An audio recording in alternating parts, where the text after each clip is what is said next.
What is JavaScript? Definition: JavaScript is a high-level interpreted programming language that is used for converting static web pages to interactive and dynamic web pages. It was initially developed by Brendan H. at Netscape in 1995. JavaScript అనేది మనకి static పేజెస్ని interpreted and programming language అంటే ఇది మనకి high level language అనమాట. ఇది ఏం చేస్తుందంటే స్టాటిక్ పేజెస్ను డైనమిక్ పేజెస్గా మారుస్తుంది.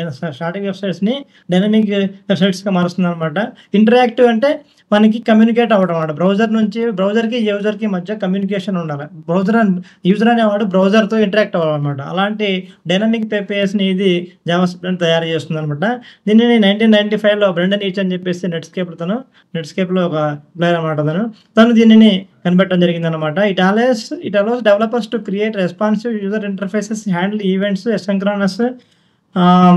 asynchronous handle events, asynchronous operations, real-time updates like chart applications and live data feeds, and manipulate HTML and CSS to enhance the user experiences. ఇది JavaScript అనేది మనకి రెస్పాన్సివ్ యూజర్ ఇంటర్ఫేసెస్ని అంటే యూఐస్ని అలాగే ఈవెంట్స్ని హ్యాండిల్ చేయడము, on click, on mouse over కానీ ఇలాంటి different events handle చేయడము, synchronous operation చేయడం అంటే ఏపీఎస్ని కాల్ చేయడము, మనకి డిఫరెంట్ ఏపీఎస్ని ఎక్స్టర్నల్ ఏపీఎస్ని కాల్ చేయడము, రియల్ టైం అప్డేట్స్ మనం చూస్తుంటాం.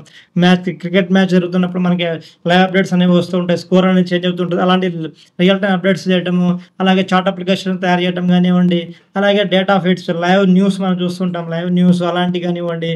ఇలాగా మనకి డిఫరెంట్ వీటికి మనం ఈ యొక్క జావాస్క్రిప్ట్ని మనం యూజ్ చేయడం జరుగుతుంది అనమాట. అయితే HTML CSSతో పాటే మనం జావాస్క్రిప్ట్ యూజ్ చేయాల్సి ఉంటుంది అనమాట. ఎందుకంటే వితౌట్ HTML CSS మన జావాస్క్రిప్ట్ యూజ్ చేయడం వల్ల పెద్ద ఉపయోగం లేదు.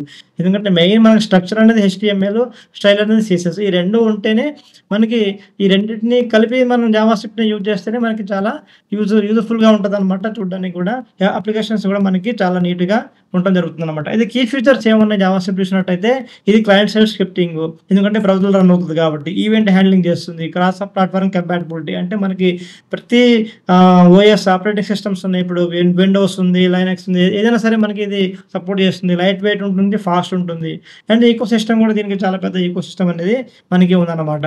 అలాగే కామన్ యూజ్ కేసు ఏమున్నాయి దీనికి చూసినట్టయితే, వెబ్ డెవలప్మెంట్కి, మొబైల్ యాప్స్కి, గేమ్ డెవలప్మెంట్కి, డేటా విజువలైజేషన్స్కి, బ్యాక్ ఎండ్ డెవలప్మెంట్ కూడా ఇది మనం ఈరోజు యూజ్ చేస్తున్నాం. మీకు చూసే ఉంటాం ఎక్స్ప్రెస్ చేసి కానీ, నోట్ చేసి కానివ్వండి, ఇలాగా మనం చూస్తూనే ఉంటాం అనమాట. ఇది మన JavaScript and key features and common uses అనమాట.